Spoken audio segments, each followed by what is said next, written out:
Hey, welcome back to Jaztime. Jaztime.com is an online store that buys, sells, and trades authentic luxury watches. We make these videos so you can easily choose the best watch for yourself in the comfort of your own home. We offer the lowest prices anywhere online. And if you'd like to know the price, simply click on the links in the description below. We greatly appreciate if you purchase your next watch from us at Jaztime.com. Today we'll be taking a look at probably the most expensive watch out there in the world right now. This one, the highest of the high, the top of the top, the cream of the crop, the Patek Philippe Nautilus chronograph. Let me get the name correct here. It's the Patek Philippe Nautilus travel time chronograph. There's basically, it's much easier to say what this does not have because there's so many complications in this, and it's made entirely out of rose gold. The reference number for this one, 5990/1R, or the 5990 in rose gold. I'll be going over all the aspects of this watch, the case, the bezel, dial, the crown functions, as well as the pushers and all of the extra pushers here, and even the little pusher up here between the 12 and 1 o'clock position, the movement, and the bracelet. And I'll be giving my thoughts on these throughout this video. So starting off with the case, we have a 40.5mm case size, so it fits most men and is a very, very good size actually. And 12.53mm in thickness, so it slides under a suit cuff and a jacket sleeve. It'll be just fine in just about any condition. 120 meters of water resistance, so if you wanted to, you could go diving with this. Although, do I recommend it? Not really. But hey, if you've got the money to spend on this, you can probably take a dip here or there. All right. Altogether, you have a full rose gold construction here. It's very heavy and you can certainly feel it. Nice satin brush finish going along all the case sides here, as you can see, just sort of running from the 12 to 6 o'clock sides of the case, and same as on the front, 12 to 6 o'clock sides and both sides. Here we go. However, the case, if I can show it here, the case bevels here on the corners are actually high polished, giving it a very nice and interesting sort of glow to it along the outlines of the case, giving it a very, very interesting and somewhat modular look, but still no less.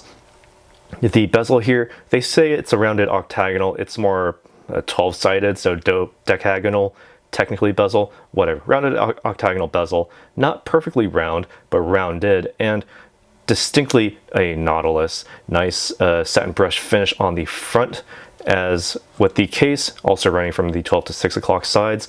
A nice high polish along the bezel as well on the first and second bevels, going all the way down to the case and all the way around and flanking to the sides there, complete with my fingerprints, of course. And taking a look here, this is probably the main reason. Well, other than the fact that it's a Nautilus and a travel time chronograph, you have the dial on here, a nice, sort of like a very lighter shade. So it's darker than a tone, but lighter than the darkest blues I've seen, say, within a Vacheron. But here, very, very distinct blue tone to the sapphire, or almost like a sapphire blue color. Sapphire crystal on the front, but the blue itself has a sunburst or sunray type of patterning with an embossed horizontal motif going all the way across there. Distinct Nautilus look there as well. At the edge of the dial, you have the seconds for the chronograph. Center mounted chronograph is a sandblasted lance style hand, so from any angle you can actually see it because it bounces light off from any direction. The hands themselves, sort of like just regular baton style, distinctly Nautilus as well. And here you also have a skeletonized hour hand. This one indicates the home time zone, and which is actually set by using the pushers on the left side. Now, for typical Nautilus cases, this is a solid piece right here. But on the travel time, you can actually press the top and bottom portions of the side of the case here to actually move the local time, to adjust the local time, and the home is actually adjusted very much like you would with a GMT model. Just simply move the minute hand and by extension the hour and the home times. So if you are, say, I don't know, if your home is in a time zone where it happens to be 10 p.m., you would just simply rotate that skeletonized hand all the way around until the aperture under the home becomes dark, so you know it's nighttime, and 10 p.m. Correct? All right, and then just set your local time to wherever you happen to be in the world, and the local time will also show, whether it's day or night, depending on, well, where you happen to be. So say it's 10 a.m. where you are right now. You're on the opposite side of the planet. And also, the date indicator is in the form of a large dial, actually, at the 12 o'clock position of this dial here, and it corresponds to the local time, so that way you never lose track of the actual date here. And it's done through the actuation of the pusher up here at the between the 12 and 1 o'clock sides if you need to quick set the date. And actually, there's no restrictions on this watch. Say, just keep the local time out of the 10 p.m. to 2 a.m. time period. Other than that, you can set the date whenever you please. So this is actually a very, very easygoing watch from Patek Philippe, surprisingly, because most watches from Patek Philippe require that you set the time to 6 a.m.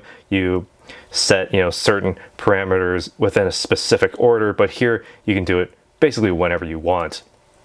All right, and also taking a look here, the chronograph function is also not just a plain chronograph, but it's also a flyback. It goes up to 60 minutes at a time using that subdial at the 6 o'clock position, and the hand itself basically as precise as you can be, accurate within an eighth of a second.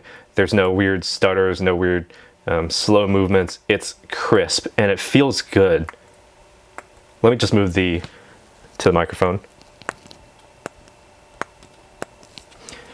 It sounds good and it feels good. That chronograph pusher feels very good to the actuation, very good to the touch. And to demonstrate the flyback, you can just simply press the bottom chronograph pusher to reset the center mounted chronograph and the subdial at the 6 o'clock, which slowly will tick up as you rack up the minutes there.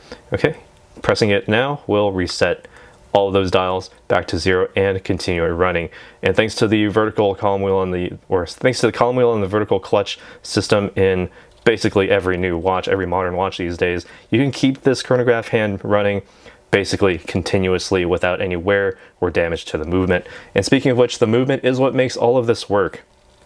Let's take a look here. Let me check my notes here. I don't want to get this wrong. This is the CH28-520CFUS. It's a chronograph with a 60-minute counter, dual time zone mechanism indicating both the local and the home time. It has a diameter of 31 millimeters, thickness of 6.95 millimeters, 370 total parts with 34 of them being jewels, and a power reserve between 45 to 55 hours, depending on, obviously the workmanship from model to model. The winding rotor on the inside, 21 karat rose or 21 karat gold with the Patek Philippe, that Genève logo there, Côte de Genève logo, and also beats at a frequency of 28,800 vibrations per hour. Gyromax balance spring, or Gyromax balance with a Spiromax balance spring. So that basically means you can take bumps here and there, like physical bumps to the watch. You can get relatively close to computers, circuitry, anything with an electromagnetic interference, potentially, and it won't make any effect on the movement. It'll be keeping track of time just fine. All right, and say you have this, nicely wound all the way, you can actually set it down on Friday evening. You can pick it back up Sunday afternoon, just give it a little wind, but basically wear it all day Monday, and you'll be back to the full power reserve. And take a look here.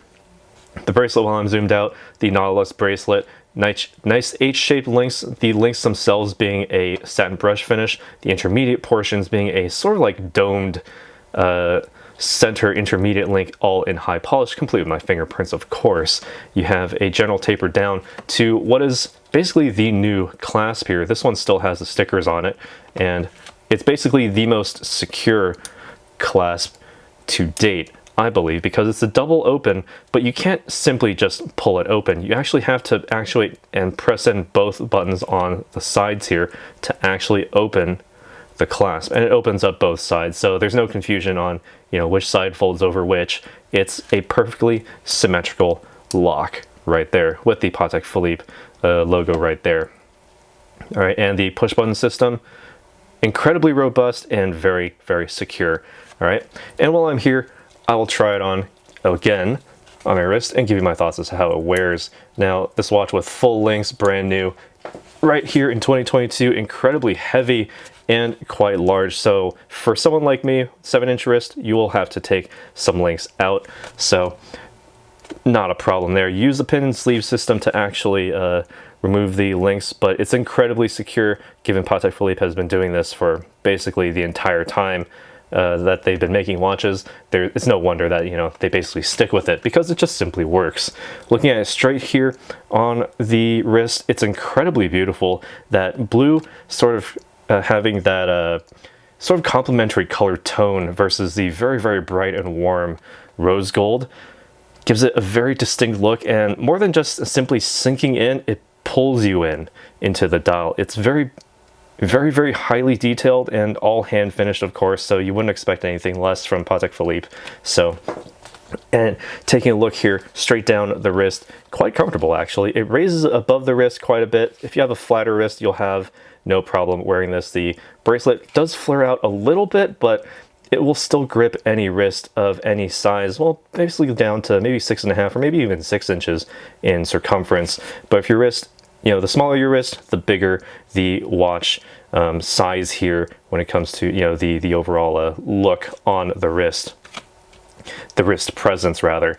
And looking again here at the front of this case, again, I just can't get enough of looking at these blue Nautilus dials. There's something special about them.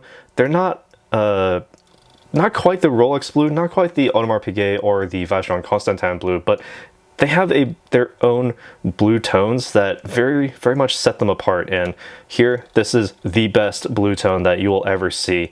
I don't know if it's coming across on the video because, you know, color science and camera sensors and whatnot, and even your own monitor will actually display colors differently. But if you see one in person with your own eyes, there's something very special about this dial. I know I say that a lot, but here that is no exception. But enough of what I think. What do you guys think about this watch? Let us know down in the comments below.